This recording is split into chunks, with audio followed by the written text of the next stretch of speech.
Andrew is from Nashville, and he's been touring all over the United States. And last night he told us about going to Nicaragua, which is in Central America, not Africa. And so Andrew grew up with my wife Shannon in high school, and we've been friends ever since. And yesterday I was like, why didn't Andrew play at my wedding? I don't know why we didn't have him play at my wedding. But we give thanks for Andrew being here with us, and he's going to share one of his own songs called, which is actually my favorite song of his, called For Us Wait. So, one more time.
For funny hats. I love to surprise people with a goofy hat or an outfit, but more than that, I love the reactions that I receive from it. I've got these reactions down to a science. You will receive one of these 5 different reactions if you choose to wear a funny hat. The first reaction is the stare.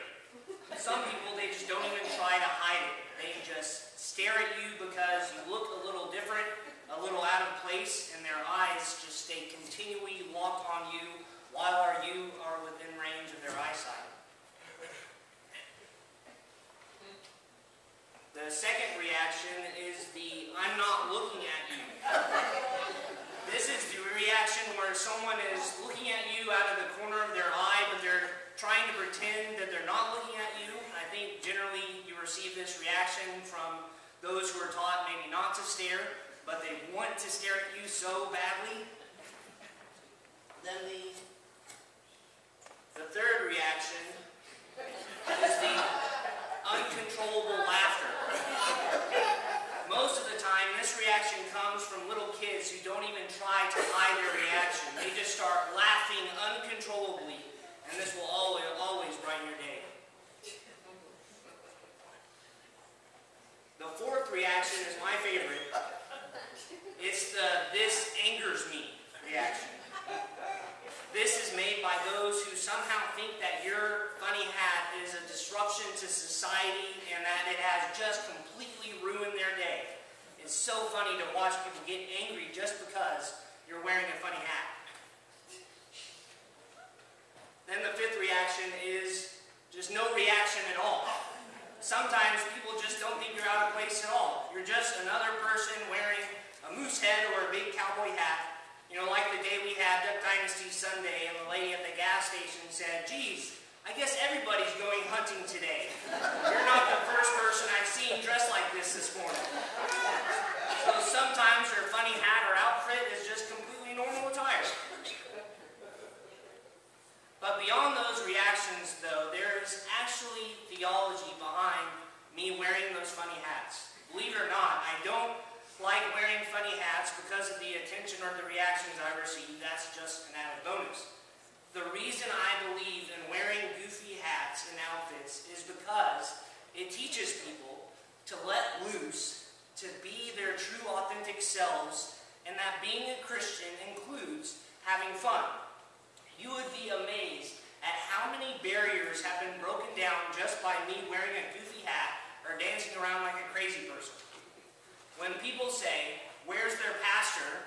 and y'all say, "He's right there in that 80s rocker outfit with the leopard print pants, doing the wobble with the kids," their first reaction is always, "That's the pastor?"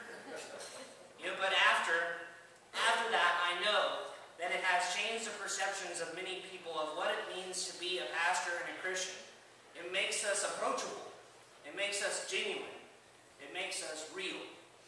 You know, but what's ironic is I might be wearing the funny hat, but there are many others who are just putting on a show by wearing a suit, thinking that they have to be this big stiff and be something that they're not to impress the right people. I believe that God made us to be our true selves, which is who we are meant to be. You know, one of my favorite stories is when Jesus visits the woman at the well, and he shows her that she might be a Samaritan, not a Jew.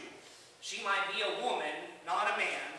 She's had 5 husbands, and the man she's living with now is not her husband, but she can be a true worshiper.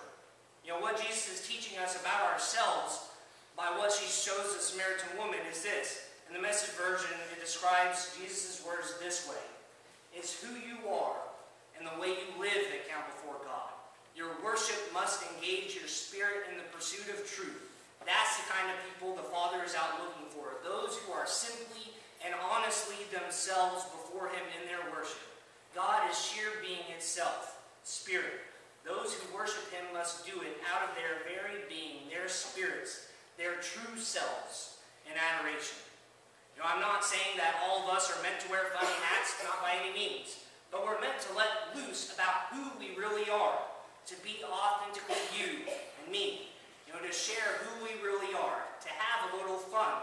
And this is what God wants from us. Being honest before God is true worship. And God loves us where we are. There is no better way for us to show God's love for you than to be the authentic you that God made you to be. And to allow others to do the same. You know, I think being your true self both expresses true worship to God because you are being who God made you to be, and it opens up doors to show others that they can be crazy, they can be their own kind of mess, they can get a little dirty, and that this is what God wants from them. See, my friends and I, we were talking this last week about what the church would look like if we had more pastors and more Christians who helped people to embrace who they are, and they feel empowered rather than to feel guilty for everything they're not. You know, what if we were able to help people discover who God made them to be instead of making more cookie-cutter versions of the boring, bland Christians that sometimes we have been. You know, I think Jesus has something to say about that. Jesus said in Matthew 18, 3 through 5, I tell you the truth, unless you change and become like little children, you will never enter the kingdom of heaven. Therefore, whoever humbles himself like this child is the greatest in the kingdom of heaven, and whoever welcomes a little child like this in my name welcomes me. You know, one of the greatest lessons that Jesus gives us is not his words, as important as they are, but his own life. His words reflected his actions, his life. And the fact that he became a child, that he became one of us, to meet us in this mess, and to be with us, is to make that greatest impact. Jesus changed and became like a child to show us that we should do the same. And one of the greatest modern day examples that we have of this is our own mothers.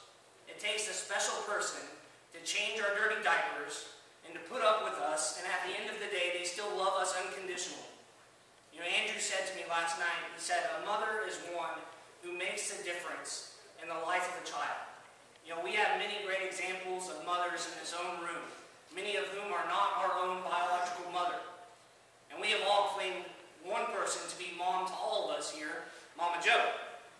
It takes a special person to serve at the Ronald McDonald House and to teach all of our children here and at her school, and not to mention how she takes care of us as she continually fights her cancer. And we know that it took a special lady to raise that Hellraiser Tom.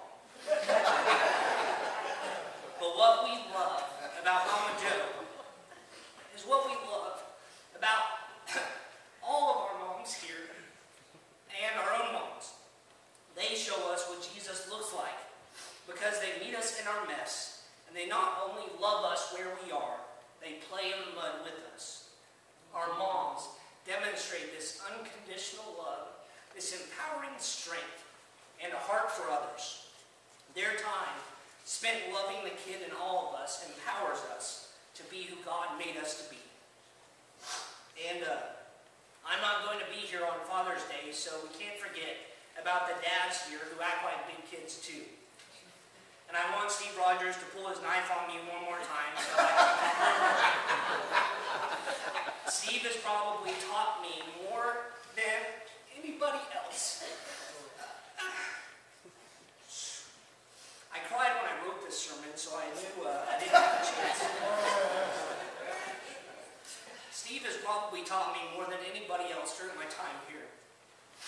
Steve is so humble that he will be your greatest asset, and he will never want to take any credit for it. Steve has this hatred for technology that is no secret to anybody here. Steve and I, we once had a 3-hour debate about Facebook and many other things that we don't agree on. My favorite thing about Steve, though, is that I know we can completely disagree on something or everything, and we will still have the utmost respect for one another. I always want people like that in my corner. I know that Steve is going to stick to his guns, and he knows that I'm going to stay true to mine, but I know that we've learned so much from each other by just getting to know one another's perspectives. And Steve will never admit it to you, but trust me, he's learned something from me too. And I have two stories about Steve that we need to be reminded of. The first is, despite his loathing of Facebook and technology, it was Steve's idea to have the technology workshop that we had in September of 2011. And I think it was actually Steve's better half, Cindy, who first had the idea, but Steve first shared this idea with me. This technology workshop was significant because it empowered our youth to teach our adults something. You know, like how to use cell phones and YouTube and Facebook and computers. And it allowed Steve and others like him to learn something about the technology that they normally stayed away from. And this workshop empowered our kids, and it embraced true community as we all enjoyed time together getting to know one another. And the second story is that when we were playing our Youth Mud Olympics, our original plan was to have it at the Doc and Saunders house. And after visiting their house and looking at where we hoped to create a mud pit, I realized that there was no access to water and it was too far to ask the youth to walk, and it just wasn't going to fit what we were looking for. And then when I talked to Steve about creating a mud pit here at the church, he did not like that idea. I was beginning to think that the Mud Olympics was just not going to happen for the youth. But then Steve opened up his own home and he created a mud pit out of his own garden for the youth to have their Mud Olympics. And this showed me Steve's character and his passion for our kids more than anything else that he's ever done. You know, when I needed someone to come through for us, he came through for us. Steve literally met us in our mess and played in the mud with us. You know, some people ask why God doesn't take us out of the mess that we're in, but I think it's more meaningful that Jesus didn't take us out of the mess. Jesus meets in our mess and plays in the mud with us. He gave us all our surrogate moms and dads who embrace the child in us and play in the mud with us. Jesus came to this earth to be a little child to teach us to love children the same. For when we do, we experience the kingdom of heaven. Jesus meeting us in our mess and says to us that you're important, you're awesome, you're loved right where you are. You're a mess with your goofy hat and your mud-soaked clothes, and you're my child. I created you to be simply you. True love, it doesn't take us out of the mud pit. True love plays in the mud with us. True love empowers us to be awesome. So will the Kents and the Ostonic children and their families come forward for baptism?